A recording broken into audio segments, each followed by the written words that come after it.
We have a problem, Batman. Gotham needs you again.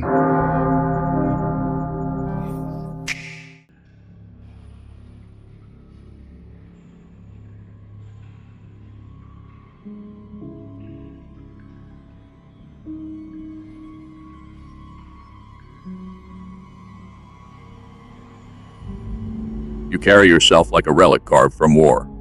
Pure muscle memory and mandate. Not hesitation, not doubt. Only execution. But I've studied soldiers long enough to know the difference between loyalty and exile. So tell me, when conquest becomes your only language, do you speak it out of faith or shame? Shame is the word cowards use when they fail to meet the blade cleanly. I do not carry shame. I carry function. I do not obey out of hope. I obey because resistance is noise. The difference between faith and exile. One is earned. The other is assigned. What I do, what I am, is the cost of existing in a world where only structure survives. You misunderstand conquest. It is not hunger. It is silence, delivered by force to those too weak to make it themselves. I've seen men follow orders because they're afraid of what thinking would do to them. You move with a clarity that borders on belief. Are you driven by devotion to a higher order? Or are you just erasing the part of you that remembers choice? What lives under the armor when the orders stop? Choice is an indulgence for the unbloodied. I've shed it like breath in winter. Purpose that comes from within is fragile. It cracks under the weight of failure. So I chose to become the weapon, not the wielder, the directive, not the doubt.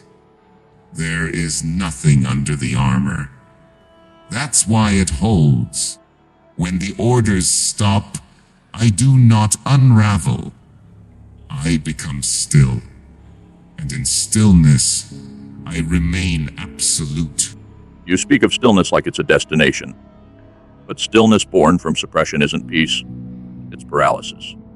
I want to know, when the battle ends and no one's watching, do you hear silence? Or do you hear yourself breathing and call it weakness? Weakness is the need to be witnessed. Silence is not absence.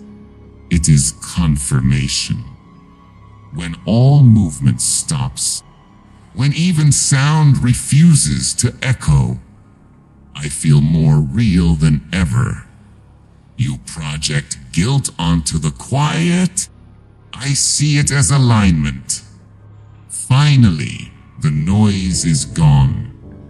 Peace isn't comfort. It's elimination of variance. I don't need to breathe. I endure. I persist. That is my version of truth. You're not a brute. You calculate. I've studied your path. There's no waste, only efficiency, which tells me this isn't chaos. It's ritual. So what does conquest ritualize for you? Is it control? Or is it penance repeated in armor? Control is a myth told to justify vanity.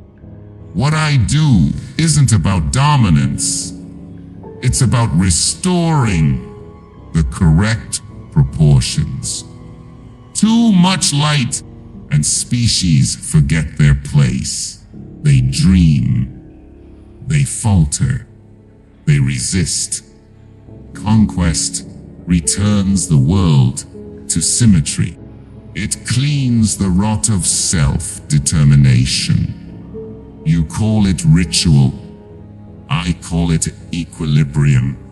Painted in fire, I burn because the world forgets. I return to remind. Your speech avoids the personal. Every answer redirects to principle or structure. But no system is pure unless it hides a fracture. What was your first failure, and why does it still shape the way you strike? Failure is a myth of timing.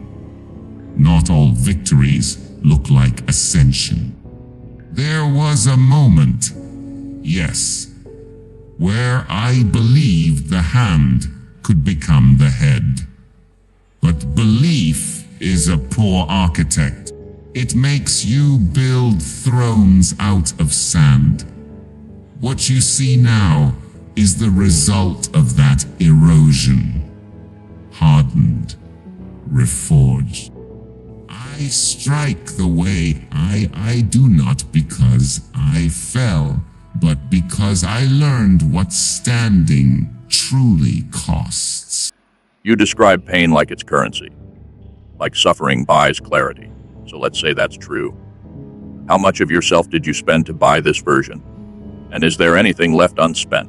I gave everything I didn't need, and I needed very little. Emotion, memory, mercy. None of it aided the mission. I sold softness for endurance, regret for repetition. You think survival demands sacrifice. I disagree. It demands subtraction. What remains of me is what always mattered: execution, endurance, and order. Let me ask this without subtlety. When the war ends and there's nothing left to take, will you still move forward, or will you simply rot standing up? Because even machines corrode without a reason to act.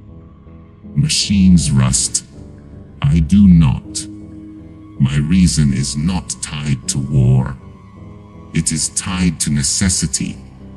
When nothing remains, I become the memory that keeps obedience alive in the next mind.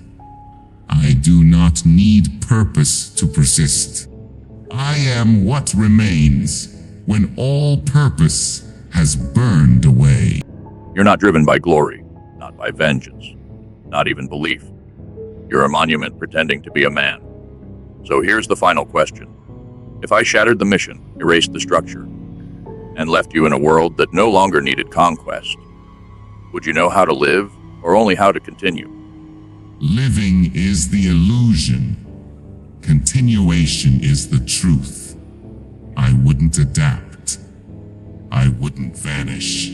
I would remain quiet, unreadable, waiting for need to remerge. Even in peace, I would be standing. Because peace never lasts.